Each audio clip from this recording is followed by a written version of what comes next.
Hello and welcome to the Enquiry podcast. My name is Nerida Mills. I am your host, and it is my absolute pleasure to welcome you along for this episode.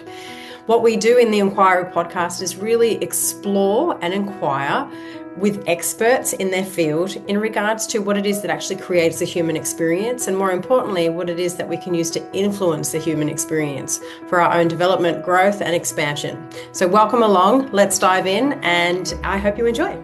All right. Hello, everybody, and welcome to the Enquiry podcast. I am very excited to have my special guest, Mel Howard, on the call with us today. Mel is the owner of Twisting Peacock, which is a yoga studio here in Perth.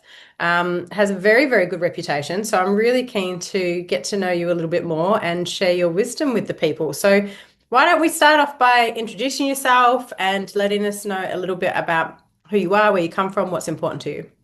Sure. Hi, everyone. Thanks for having me, Nerida. It's nice to be here. My name's Mel. I do Twisting Peacock Yoga, which I've had for 11 years in Perth. I'm originally a small town country gal from over east. Been in Perth for about 12 years now. I'm a mum. I'm a yoga teacher. I'm a human being. And what's important to me, living a life that is quite authentic to how I want it to be, moment to moment. Yeah. And that includes all of my inconsistencies and all of the ways that I am incongruent. I love that. I actually really love that. I think I was about 32 when I found this postcard that I stuck onto my fridge to remind me of the message of it. And it was, embrace your contradictions. Because up until... And I'm a walking contradiction. Absolutely. I think we all are. This is the thing. We all are. But in my 20s, it was very much, I am under this umbrella of a label of whatever society wants to put me into a box of. And so anything that's outside of that, I can't actually embrace within myself, because then it would take away from the box, 100%. And we get that a lot as a yoga teacher. And so a lot of people put yoga teachers on pedestals, especially when we're in class and we're sharing philosophy, and people walk out feeling these amazing things. And that I think they can forget that we are human too. And I fell into the trap when I was very first a yoga teacher, that I wanted to, I guess it wasn't pretending to be that person, but I wanted to be that person for my students. Yeah. And it did feel boxed in. Yeah. And it didn't feel real or authentic. And so it took me a couple of years, I reckon. By the time I was about 32, I kind of was like, hang on a minute. Yeah. This isn't living my yoga. Am I teaching a philosophy of yoga? Sure. But am I living that life? And I really felt like I wasn't. And then that's when things shifted for me in business, in life, in love. When I allowed all of me to be showing up as a business owner and as a yoga teacher.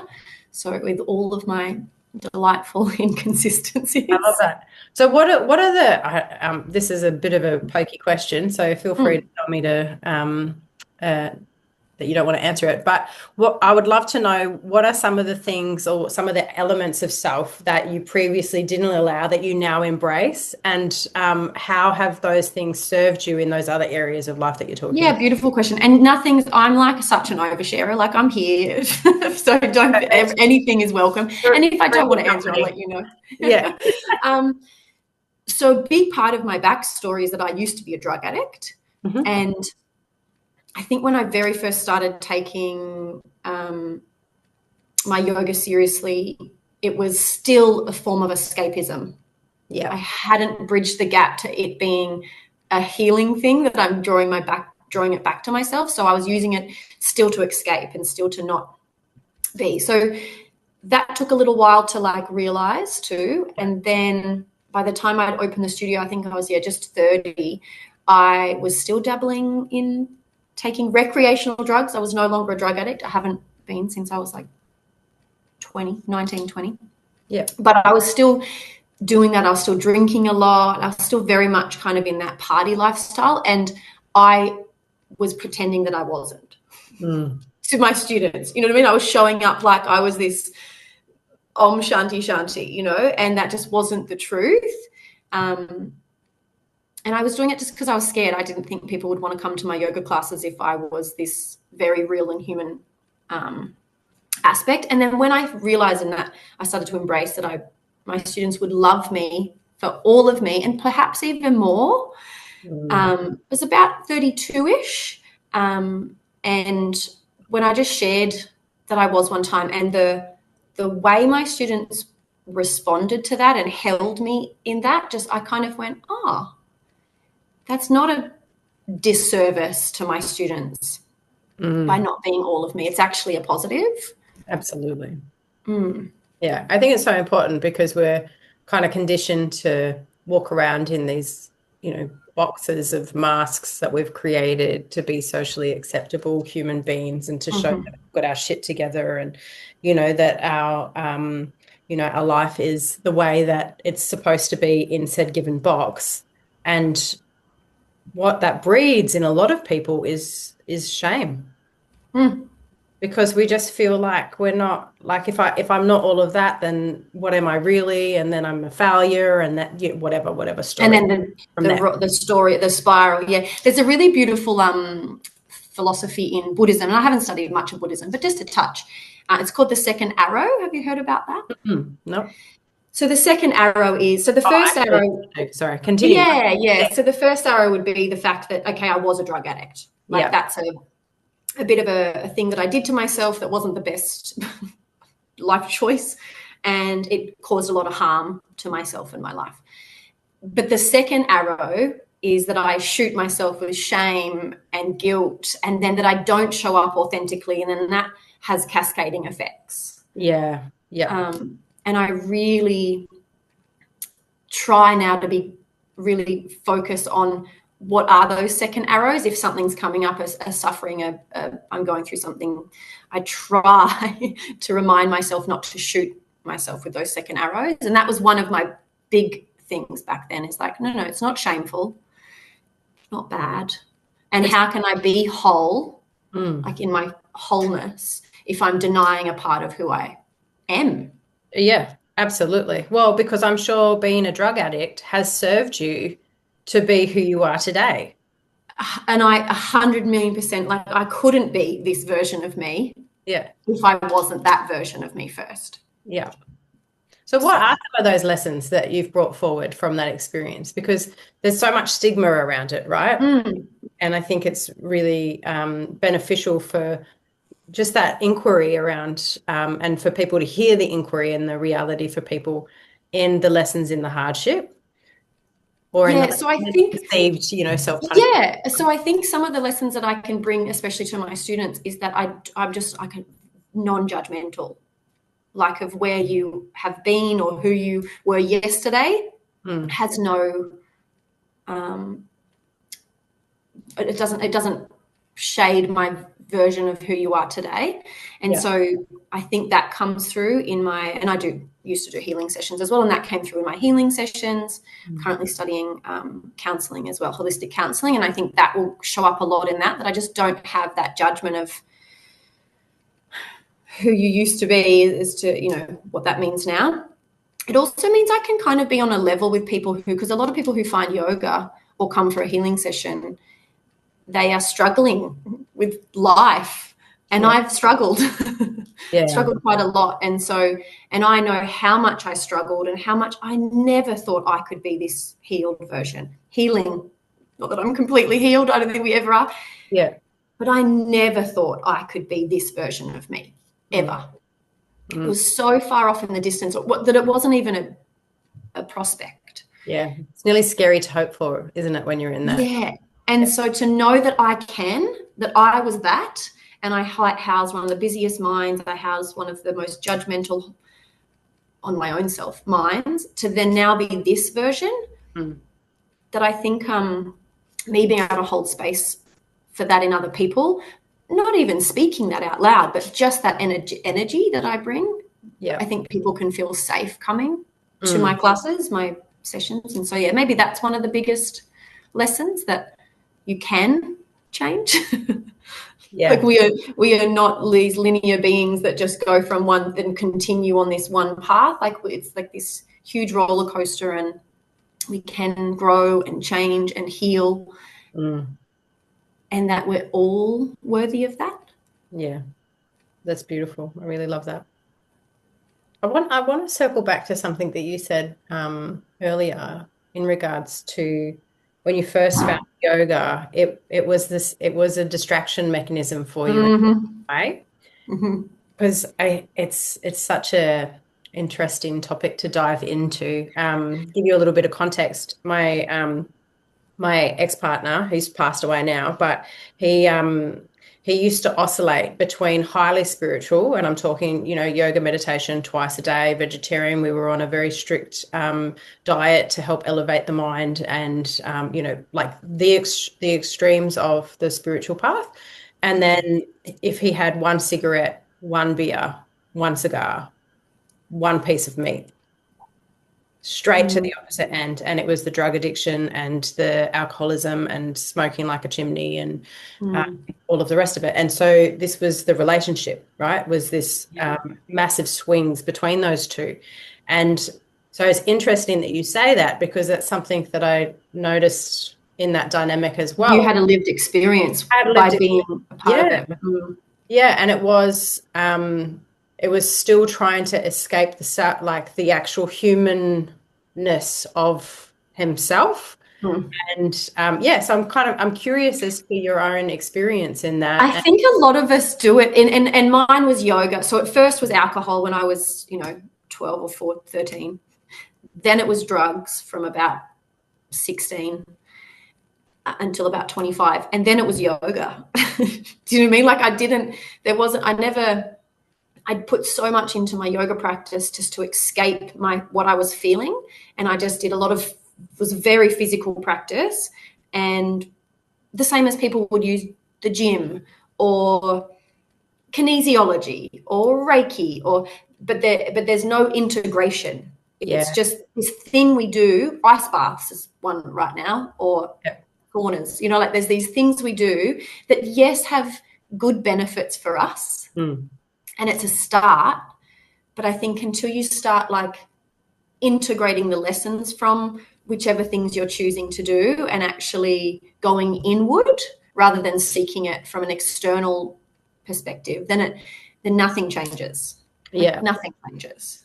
Absolutely. Because then it's the same cycle, right? You do the thing, and then if you disappoint yourself in the thing, it's the same shame spiral that comes through, regardless of if the thing is the drugs or if the thing is not living up to the expectations around what something should look like, as far as my discipline at the gym or the discipline in the spiritual thing. It's really interesting. So I've got my ideas around this, but I'm really curious to hear your ideas. Like, what is fundamental as far as that integration piece is concerned? What do you feel is required in order for us to be able to come in and have that lived experience internally, rather than seeking for the lessons outside of self?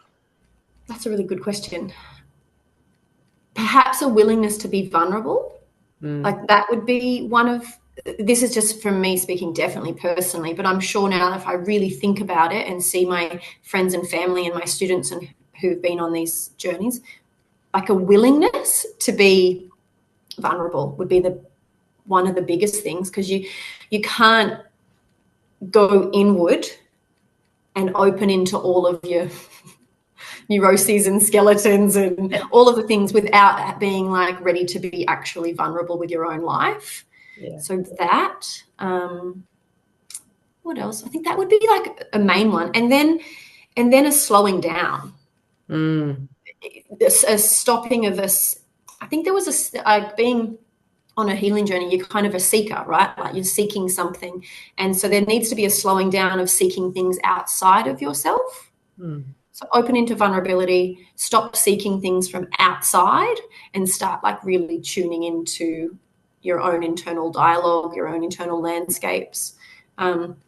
Yes, we still have practices that we need to or would like to use, and they can be anything, but without wanting to be vulnerable and without slowing down, there's not even time to hear what's dropping in or what needs to come to the surface. And then, like, I had a point where I really stopped doing everything. I mean, I kept doing my yoga, but I stopped doing any other therapy, healings, because I needed it to integrate. So I needed the space to actually, like, oh, these things are coming up and these things I'm learning about myself. Now, how do I implement them into my life, or the opposite into my life? So yes, vulnerability, slowing down, creating space, stop seeking out external validation, external ways of fixing.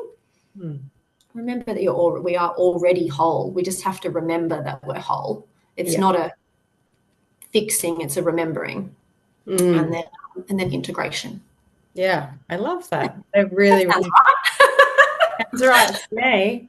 Yeah, I mean, I think if anybody was to commit themselves to those steps, regardless of where you are on your journey, you know, to open yourself up to even more vulnerability, to slow down even more, like there's always another layer to that as well, right?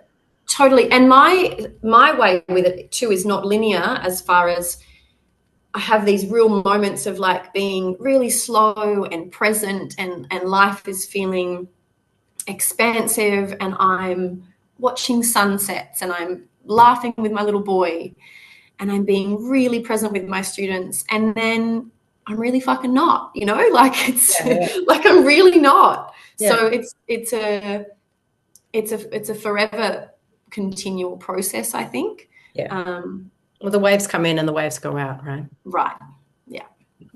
It's an important one to remember in the humanness, one that I remind myself of when the waves are going out. I love it. Waves are going. It's okay. They'll come back. Yeah.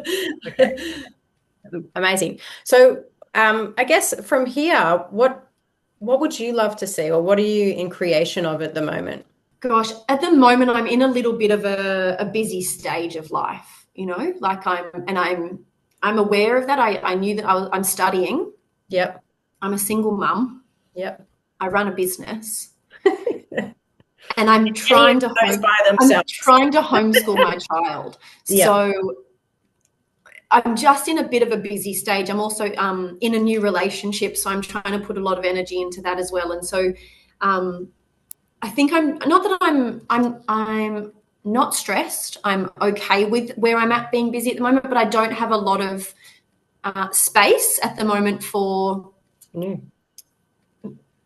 just me being like the integrated self that I would like to be. I seem to just be tumbling forward right now.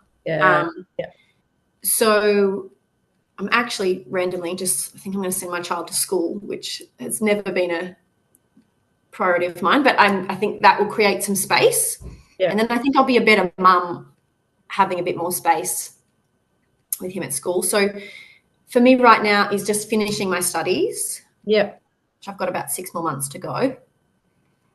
And then I think just like, you know, I don't know, you probably studied a lot too. I think this is us people on this path. We seem to study a lot and do all of these things. And so I think once that's done, I feel like then I might be able to put a little bit more time into creation. Yeah, I love that though, because it's real, number one, and so many of us find ourselves in the building phase, right? It's literally like putting the bricks on the foundations, and it's such an important time to give yourself permission to have the space for that without it needing to be anything else. I really love that you shared that, so thank you very much. Yeah, and that's a good reminder for me too. I need to I'm trying to be okay with just this is where I'm at right now. Yeah, absolutely. Yeah. And I mean, I think the universe is, you know, with all the planets, with the way that they're doing things, it's literally like, I don't know about you, but I feel like I'm getting sucked through a straw, right? I'm not getting pushed through a straw. I'm getting sucked through a straw. It's like, here we go. You're coming this way. And the opening at the end seems to be smaller than the opening where I started. So shit that's being left as I'm going through this like process. So I love all these visuals that you give me, the waves coming in and out, the sucking through the straw. Like, I'm here for it. So funny. Oh, goodness me. Yeah, life is incredible. Amazing. So I ask everybody who I have on this podcast one final question, and I'd love to Sure. ask it to you as well. So anybody who puts themselves in any form of leadership position puts themselves in the public eye, and Mhm. there are elements of self that can be resistant to being seen at that Mm. level. And I'm curious around what your experience of that has been, and what has been really impactful for your ability to be able to step into that authenticity and show all of yourself through leadership. Yeah, I think it would just go back to being what we spoke about at the beginning of this podcast, is the very beginning of wanting to hide the maybe not so savory parts of myself. And then through opening into all of that and being very welcomed, Yeah. and still being then successful, still being loved, still being cared for and listened to, and all of those things. So I think that helped me being able to then do that. But I still feel slightly like an imposter. Like there's still that imposter syndrome, like 11 years into owning a business, 11 years into being a yoga teacher, in this kind of spiritual realm. Because I don't really teach. I teach yoga, but not much asana. So people would think that I teach a lot of postures. I don't. That's not really my jam. I teach mostly like a philosophy side of yoga. So I still feel a little bit of a imposter in that. Mm. So I'm working through that. I don't Yeah. know if I'll ever not be. Well, this is the thing. It's a curiosity of mine as well as to whether or not we're ever supposed to not feel like that. Mm, Like, I mean, you can feel wholly authentic with self, but I think it's in the human nature to strive for more, mm, and to want to be more, and to want to know more. And like, for myself, I'm going through a phase of letting go of the knowing, trying to. It's one of the things that are getting left behind in the straw, I think, is that okay, love is it. yeah, that need to know more in order to Mm, justify my knowing. mm, And yeah, I mean, I don't have an answer either, but yeah. I am curious because the people that I know who are playing a big game, they all feel like there's more to be had in it, or that there's more to learn, or that they're not at the top of the industry or whatever. So yeah, I am curious as to if that's one of those delusional things that we like to hold on to as something to strive towards, which we can never actually let go of. Experience, do you know what I mean? Like, Yeah, it's one of those totally. things that you don't get till you die. So Yeah, yeah. It'll be interesting. It'll be an interesting road. If we do this in 10 years' time, we'll come back to this question and yeah, we'll yeah, see if we've cracked yeah. it. Well, time will tell, I guess. Amazing. Well, thank you so much for being on with me today and for sharing your wisdom. I would love to share your work with people. How do people get in touch with you? How do they So find out about your studio? perfect. Thank you. So Twisting Peacock Yoga, which is in Osborne Park in Perth, Western Australia. And my Instagram handle is just Twisting Peacock Yoga, Facebook Twisting Peacock Yoga. That's where you can find all of the things. Amazing. Amazing. I love that. I'll have to come down. You're actually not too far from me. I'll have to come down and have a session with you. Come hang out. Come Yeah. hang out. Sounds good. All right, gorgeous. Thank you so much again. Thanks so Forward much. to having another conversation in 10 years. Perfect. Okay, that is it from us for today for the Enquiry podcast. All of the links that you're going to want to find is going to be underneath this episode. So jump along and make sure that you're following the people who do join us for the Enquiry podcast. I'm sure you'll agree they are absolutely phenomenal, and it is my absolute pleasure to be able to have them come in and share their wisdom with everybody. If you're wanting to know what I'm up to, jump onto my website, neridamills.com, and you can check out all of my opportunities to get involved, be they free things or programs or events. You can always come along and say hi. I would love to see you.